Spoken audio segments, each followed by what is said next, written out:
Happy Saratoga Week. Hello, everybody. I'm Benny South Street, founder of Trip Note Pros. This is a long overdue meeting. I've been wanting to do this with my buddy Nancy Holthus for a long time. Last time I spoke with Nancy, I think I was on my way to the NHC. Some crazy developments there that we won't get into. But how are you, Nancy? It's good to be with you finally. I'm wonderful. Thanks so much for the invite. I really appreciate this. I don't normally get to do Saratoga, but I'm up for the challenge, I think. Well, I know you were the consecutive handicapping winner at Oaklawn before the kind of third one fell through. So I thought, I've been wanting to handicap with you for a long time. What greater place to do it than on opening day for Saratoga? We're going to play your ticket. You're going to handicap the pick five. You're going to do all the heavy lifting, which is great for me. I'll interject a couple things here or there if need be, like, from a trips perspective, because that's what we do. But for the most part, you're doing all the work, which I love. Normally I have to do all the work. So, but before we do that, I thought this would be fun. I have to throw my cheaters on. We just talked about that. I can't see. I turned 50 this week, by the way. So happy birthday. Thank you. So, and yeah, it seems like every year I go, my glasses get a tiny bit thicker, which is no good, but it is what it is. So we're going to go through some favorites of yours. I've predicted what you're going to say. Maybe we'll chat about these things along the way. I was going to say, who the favorite track announcer was, but we both know that you would reply Vic Stauffer. So I eliminated that question. But I did have favorite track on there as the first question. Okay. And I answered Oaklawn. You're part right. It's a dead heat. Oaklawn and forgive me. Those initials no longer exist, but okay. Hollywood Park. Hollywood Park. That's right. Those were the initials, right? Yeah. I missed Hollywood Park. My initiation. Go ahead, please. I was there a long time in several different capacities, but for the longest, about 10 years as stallman, and had an absolute blast. One of my favorite jobs. I loved Hollywood Park. One of my favorite things to do. I was a huge Laker fan growing up, so I would go to Hollywood Park. I'd love to go to Friday Night Racing. Yes. And then I would typically stay up there if there was a Laker game, like on the weekend. Just go right across the street and go see the Lakers. I was a huge Laker fan. And my initiation to the contest world was at Hollywood Park. I realized I had no chance. The first race of the contest, the first contest I ever entered, I want to say it was Bob Bone hit a straight trifecta in the first race. And he went from like $2,000. Like, I was younger, so I scraped together like every penny that I could to do this live handicapping contest with my buddy. We split it. First race, Bob Bone hits a straight try for $30,000. It'll never happen. Needless to say, it was like, okay, well, that was a blast. We clearly don't know what we're doing. And then I kind of took a break from the contest world until I got older, had a little bit more money. Love Bob Bone. Yeah, sorry, but yeah, he got you. He did. Okay, so favorite go-to wager. I'm guessing you're a little bit more conservative based on. So I watched your handicapping shows, and I kind of felt like you missed the you wanted win place show in the contest. It was Vic kind of convinced you we're going to go just win. Yeah. So I said win place. Yes. So is that correct? Yes. Well, it's also win place, or I love doing a show parlay. You know what? That's fun. I do that. Occasionally we'll do that with the LRF crew, the Red Feather. Yeah. We'll pass around a hat. What we do is the money gets parlayed. So if you hit, the next guy is responsible for making the show bet. And we do one win, one place, one show, and it goes around. I've only done it a couple times, but it's actually a blast. It probably helped that there were too many adult beverages involved, but it was a lot of fun. That makes it more fun, but it's really fun when you get a lot of people, especially when you go to a different track, like when I travel, and especially you can do it with people that aren't really experienced, and it still gives them a nice little chance to win. Oh, I love it. I think it's fun. I mean, it's not like if I was dead set on crushing every day, it wouldn't be the wager I landed on, but I agree. It's a lot of fun to do Yeah. with friends for sure. All right. So favorite trainer to me, this one seemed obvious. I mean, I've seen your interviews. We've talked. I could be wrong, but I'm guessing I'm probably 1-5 to get this one right. I'm going with Gene Klein. You know where I'm headed. Flanders. Hello. The coach. Jack Van Berg and Dwayne Lucas. Okay, perfect. Yep. Jack Van Berg too. I almost posted something about him the other day. He had a great quote about trainers that suddenly got stupid and couldn't win. It was all about hay oats and water. So, yeah, love that guy as well. Favorite jockey? Yes. I follow you on Twitter. This is another duh moment for me. Yeah. I made a win bet on him the other day. I told you about that. Yeah. He rode, I think his most recent ride, actually, I bet on Rocco Bowen. Ding, ding, ding. Boom. I'm 3 for 4 right now. I got tattooed a certain tattoo just for him too. Okay, we will not get into this. This is a family show. Don't want to know where it is. If you tell me it's on your lower back, I'm going to be... Now, you know what? We're not going to get... I'm just kidding. We're not going to get into that unless you really want to. Do you want to share about the tattoo? Well, he's from Barbados. Yes. And he's extremely close to my husband and I. He actually lived with us for a little bit. And I got the opportunity to go to Barbados this spring to see him ride in the Gold Cup at his home track. And did he win? Well, he won the sprint. Okay. Another big stakes prior to that, and got to spend a week on the island, meet his family, meet his friends, go where tourists don't get to go, and got to swim a thoroughbred in the ocean, and just had the absolute time of my life. So we were out at a club one night with a bunch of his boys, and there happened to be a tattoo parlor down in the basement of all places. So I don't know if you can see it. Wait, where is it? Can you see that? It's kind of hard. Well, you're gonna have to describe it. I think you're gonna have to contort yourself. Right here. It's actually the the broken trident, which is on the Bajan flag. That's awesome. So I'm guessing there may have been 1 or 2 or 5 adult beverages before this permanent ink. You know what? I had 1 drink and I've gotten all of my tattoos sober. Oh, good for you. Okay. Well, it's a nice segue into the next question, which was favorite drink. Ooh. And I'm thinking you look like a dark girl to me. You're going dark. You're not about anything clear like vodka or anything like that. I think you're going straight for the darks.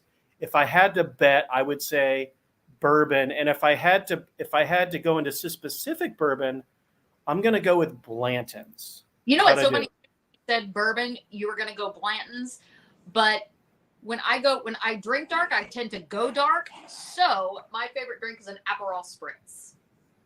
Okay, I whiffed on that one. I'll keep that in mind though. So when you come out to Del Mar, the first one's on me. And actually, you know what? We've talked about this as well. I quit drinking 6 months on July 21st. That's a cool for me. Like woohoo, July 21st. So, but the first one when you come out to Del Mar is on me. So hopefully you I'll take you up on that. We might actually be making a trip out there this summer. Oh, awesome. I'll be there every Sunday. So make sure you come on a Sunday. No. White or red? I'm definitely, you look white to me. Either a Pinot Grigio or a Sauv Blanc, preferably from New Zealand. Started up a good streak again. I think I'm going to whiff on the next one. But because I knew that your favorite trainer was the coach and my last name's Flanders, I had to choose Flanders. I know that's not it. But it had to be, D. Wayne, we're talking two-year-old champion here. By the way, this is a funny story. When I was in college, I had the stretch call memorized, and in my dorm room, when people called, that was my answering machine. No way.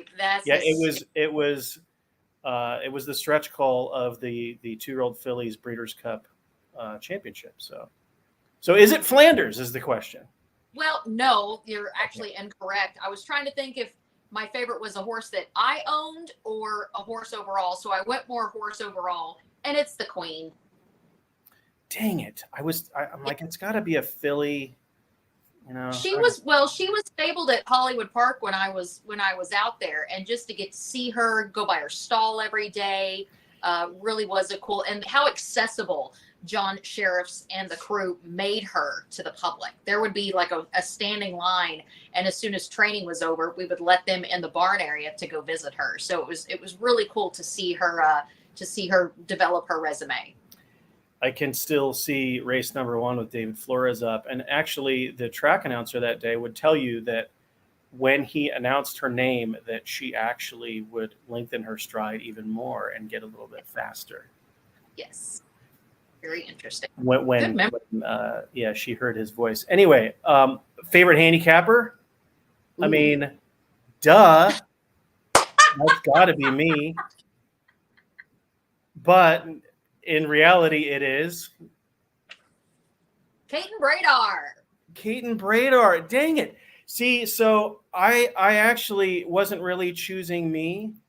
I was going to go with Jim Miller, a close second. Oh, he's kill me.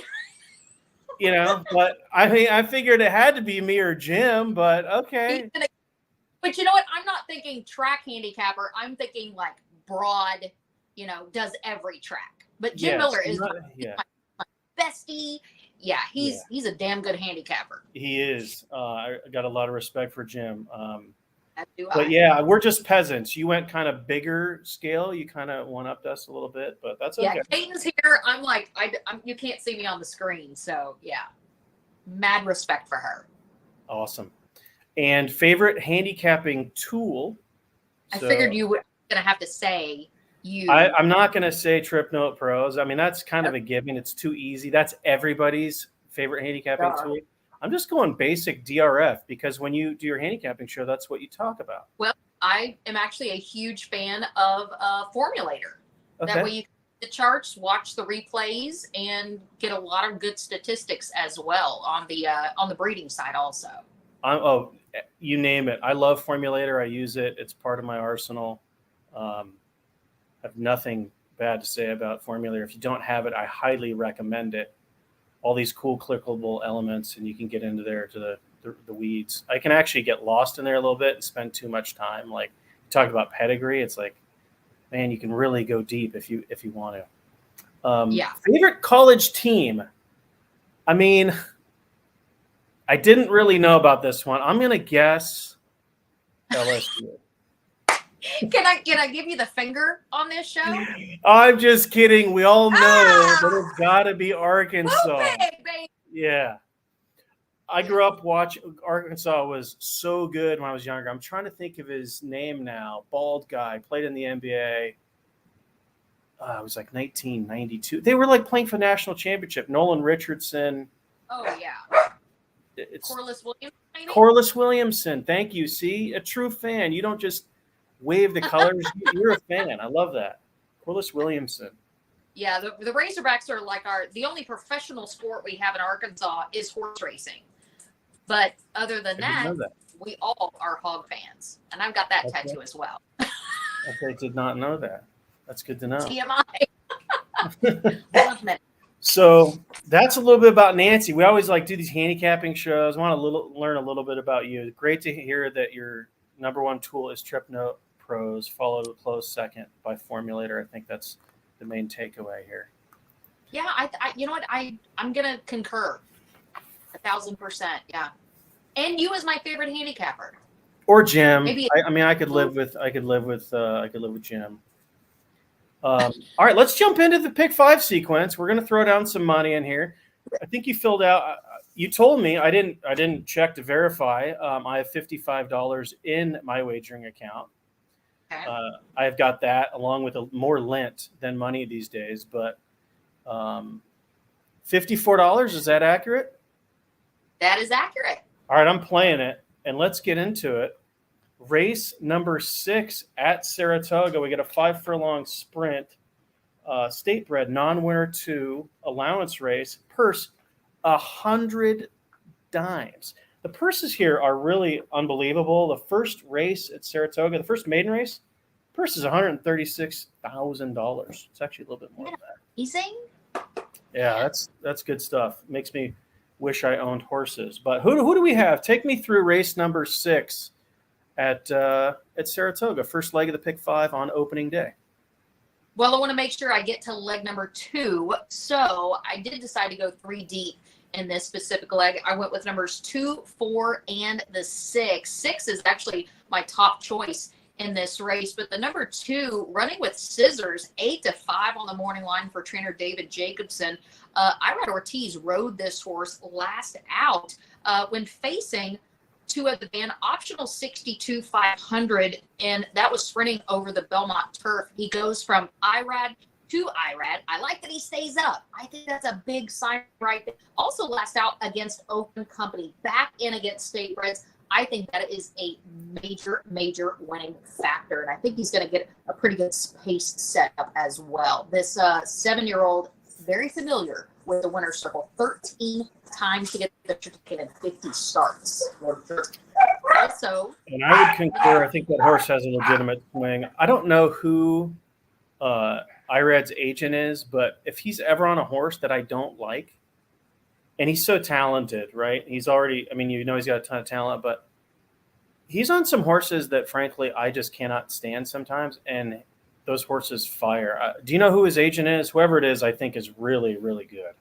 No, but I did hear that this season, Irad and Jose actually have the same agent. Okay, I wish you wouldn't have mentioned that. That's going to stir the pot on Twitter. And I did not know that, but I'm sure we'll get some comments later. I saw that on a competitive podcast. Yes, I did. So we'll see if that's accurate. That is good to know. That is actually very good to know. I'm sure there'll be some eyes peeled on those two at Saratoga this year. Just separated by 1 at Belmont.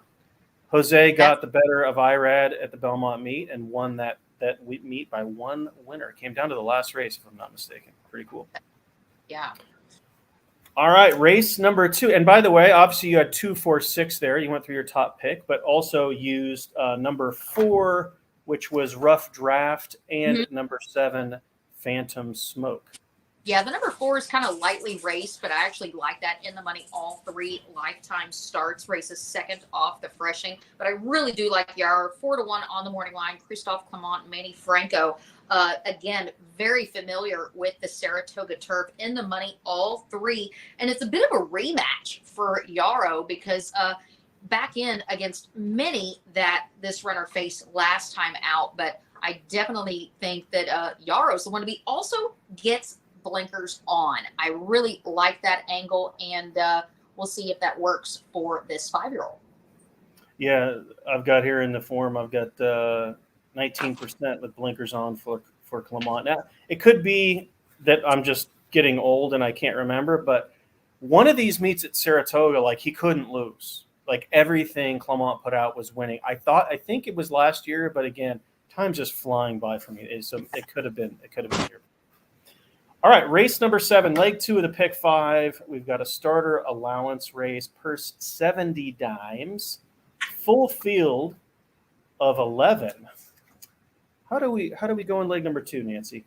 Well, I decided to go 2 deep with the 5, 4-1 for the barn of Dutch Row, and goes from a 5-pound apprentice to Irad Ortiz. I think that's a huge move right there. Nothing against that 5-pound bug rider, but getting a journeyman like Irad, who's very familiar with the Saratoga surface, also races second off of the layoff. So raced for the barn for the first time last out against a similar company at 1 mile and a 16th to run second. Lightly contested at the distance. And you know what? To me, 7 furlongs is kind of that iffy distance. 6 furlong runners sometimes can't seem to get there, but shortening up to horses that are very familiar with the mile. I love this distance. This horse has been in the money both starts. So we'll see if Sa Foradada, I'm guessing I'm throwing in that Latin flying there, gets blinkers on, as I said. So starting out with the 5 as my top choice, and then also going to go on the far outside, the number 11, Needs Some Money. That could be my namesake. This one coming from the barn of Tom Amos. T. Gaff in the irons was just third last out win debuting for the barn off the 50 claim, a really good third, and some decent works coming into this one as well. So I'm going to throw in a little bit of a price as well with the 8 to 1, but I do like the 5 on top in this field. I wish I had any information to offer on the 5. Sometimes they don't offer replays because something went wrong in that race, and that was one of those races. So I didn't even get to watch the replay, which was unfortunate. But all right, so 5:11 for you in leg 2. Moving on to the third leg, we've got another starter allowance race. We're scheduled to go on the turf. Hopefully, we stay on the turf. My good buddy Marshall Sterling, I talked to him via text, and he was saying he thought that leading up until opening day and throughout these first few days, we would get like in excess of 2.5 to 3 inches overall. So this is just like, when you add it all up, So hopefully we're going to stay on the turf. We'll see, but it is what it is. We can't. We have to handicap the race as a turf race. So, well, one of the first things I do before I handicap, I look at the weather, just to see potentially what it's going to be, and just the extended forecast. When I started looking at the races last night, didn't give any indication of rain, but we all know the weather is just as unpredictable as Mother Nature can be, especially in New York between the fires and all the rain that they're getting. So yeah, I handicapped for fast and firm. So we'll see. We'll see what happens. We're going to take your selections with a grain of salt because if we move off the turf. So who do we have in race 8? Well, race 8, I did go 3 deep with numbers 4, 5, and 6. The 6 actually is my top choice. That is Unleash the Power. Came out of a really good first level allowance at Churchill, going a mile on the turf, and ran a decent third. Nothing to take away from this runner. Goes from Corey Lannery to Luis Saez, and does have a good amount of experience over the turf. First time over the Saratoga turf. But again, did go 4, 5, 6. I'm talking about Jose to Irad. That is the situation with the number 4, My Sea Cottage, coming from the barn of Mark Cassey. A little bit of a question about this horse. The last time this horse won was against beaten claimers, but has been knocking on the door against 50 starters. Last time out was at 6 furlongs. Stretches out a little bit here. I actually like the stretch out. And again, Jose to Irad could maybe be a handicapping angle coming up at Saratoga. We'll have to see how that one plays out a little bit, but this horse definitely looks to be on the front end, if not the pace setter. Also threw in the number 5, Kingfish Stevens, as a bit of a price, 5 to 1. Decent fourth last out over the Belmont turf, going a mile and a 16th. That late stretch might have been just a little too far for this 3-year-old. So very, very well bred. So I'm going to throw in the number 5 with Jose Castellano in the irons as well. I had 2 upgrades on 2 of those that you used, those being the 5 and the 6. The note that I cut was for My Sea Cottage, the most previous route race. And I just thought that he had an easy lead. He was definitely game when collared and leveled well and fought on, but did get beat at the wire. Irad's hard to leave off on anything, especially on grass. So that would be probably used for me as well. But I did those 2. I would highly recommend going back and watching, if anybody's listening that hasn't, and watching the replay on Unleash the Power. Just a monster move on the backstretch, and then just kind of stopped into the pocket. It was a big move. After a bad start into the slow pace, I like that one. That would probably be my top pick in terms of just a trips perspective. This one, I'm going to have to rib you about, Nancy. Not rib you, but kind of like needle you a little bit. We're going to try and get some steam out of you here. We've got the Schuylerville coming in, $175,000 at stake here. We got the coach. The coach had one last year. He had Summer Promise. She was 6 to 5 as the favorite. She ran second.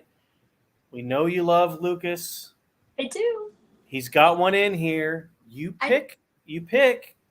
Yes. Have we heard anything, or is this just a love relationship and you're picking, or do we have a little steam coming into the Schuylerville? Well, you know what's interesting? Wayne typically doesn't fired a big percentage with first-time starters. It usually takes them a couple times, you know, to really get their legs under their belt, so to speak. But she was super impressive at Ellis, and some of the, you know, the chatter after was, this is a really good 2-year-old. So obviously Lucas has won this race 6 times, as has Todd Pletcher, who has one in here as well. But Lucas has been very, very vocal this season about, this is his reunion. This is his comeback. Not that he ever went anywhere, but he has said that he has babies better now than he's ever had in his career, and potentially keep an eye open for Lucas 3-year-olds, because he does think he has next year's Derby winner. Oh, love to hear that. And now that you mention that, that's actually, I've got a funny story for you. When I was a kid, my stepdad trained horses. He was actually at one time partners with Charlie Whittingham down in Mexico. They trained at Agua Caliente. Yeah. Well, I don't know how he came into this information, but he said there's a filly and she's supposed to be a monster. And sure enough, she showed up on the scene in Southern California, winning colors, Gene Klein, Wayne Lucas.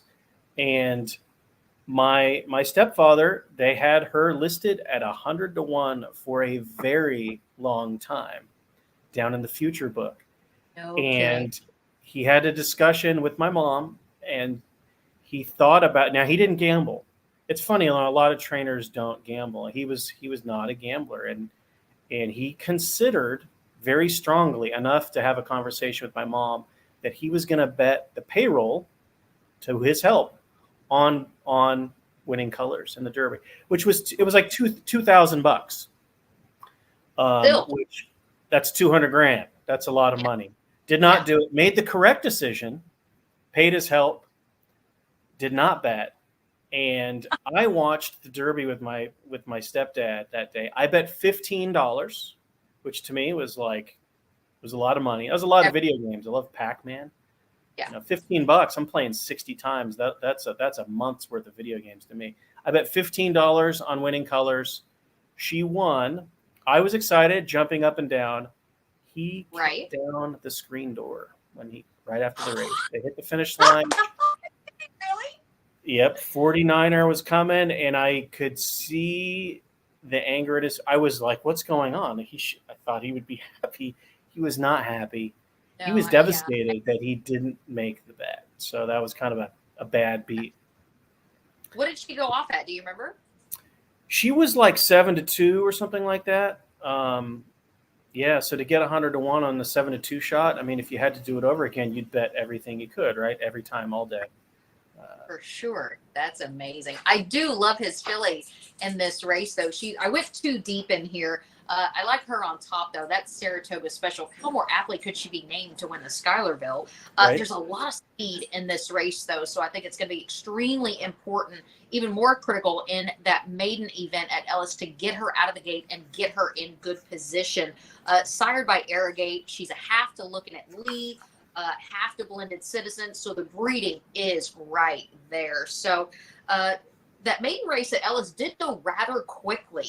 And she was very, very easy, doing it well within herself in the lane, even though Louise kind of kept at her. But I kind of like that, to keep her focused and show her exactly what to do, not to get any bad habits early on. But they went 5.5 and 104 and 3. So they were rolling really, really quickly and sat off the pace, just pressed the pace, some really quick earlier fractions. But I actually really like her in this spot. And she does have a good work at Churchill before she went up to upstate New York. She went a half of 47 and 3 at Churchill. So that was obviously the meet that was supposed to be at Churchill Downs, but then raced at Ellis Park. So it's going to be interesting to see if Coach can make this win number 7. But I think Todd Pletcher has a really solid shot in here as well. Wine on tap, which you should never drink, by the way. Never drink wine on tap. I mean, it depends. I mean, if you just had Mexican food or something, like if you're slumming it. Irad Ortiz could have a banner day. She pressed the pace in that maiden victory at Belmont. She is going to add a little bit around the ground because that maiden that 3-length maiden win was scored at 5 furlongs in the middle of June at Belmont. So definitely a very impressive winning effort, and they paid a lot of money for her, about $600,000 at the Keeneland September sale just last year. So certainly with that amount of money for a purchase price, they're going to expect some very big things. And for those that care, I know Ellis Park it was a speed favoring surface for many days through that meet. We did not have the race that Saratoga Secret won as being a speed favoring surface, which is good to know. So I wouldn't downgrade her at all for that.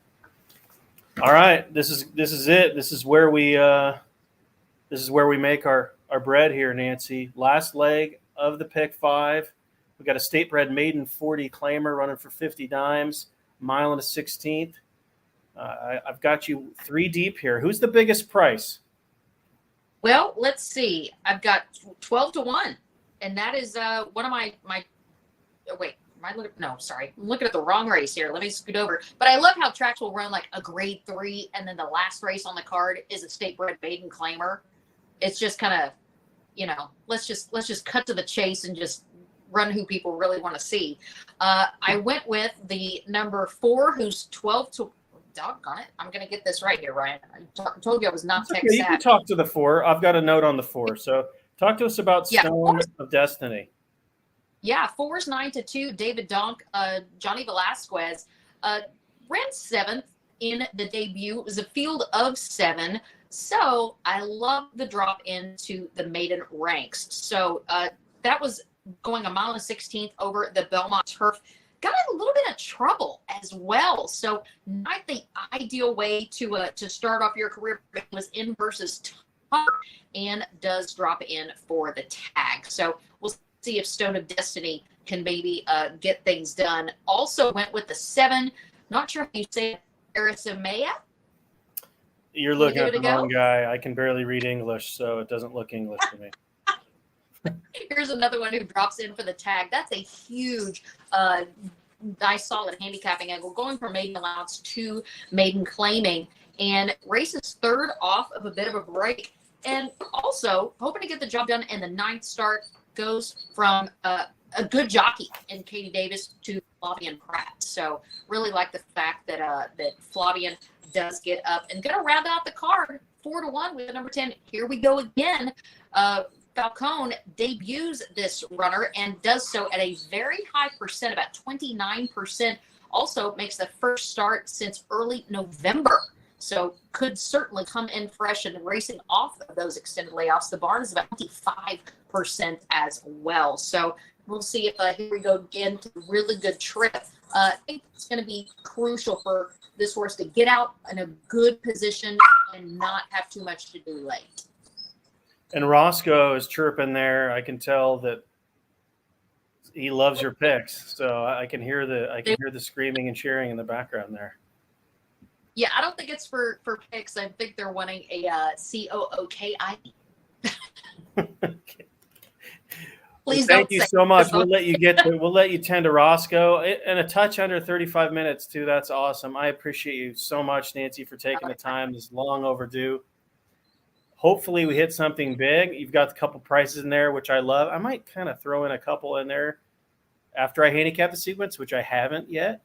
You did all the lifting here, but maybe I'll throw in a couple. And if we hit, maybe we can send you and Papa Bear out to Del Mar, which would be awesome. We'll be celebrity outwalkers for a certain barn, possibly. And if I do come out to Del Mar, we'll get a show parlay going. Outstanding. Thank you so much, Nanny. Let's get lucky. Let's get lucky at opening day at Saratoga.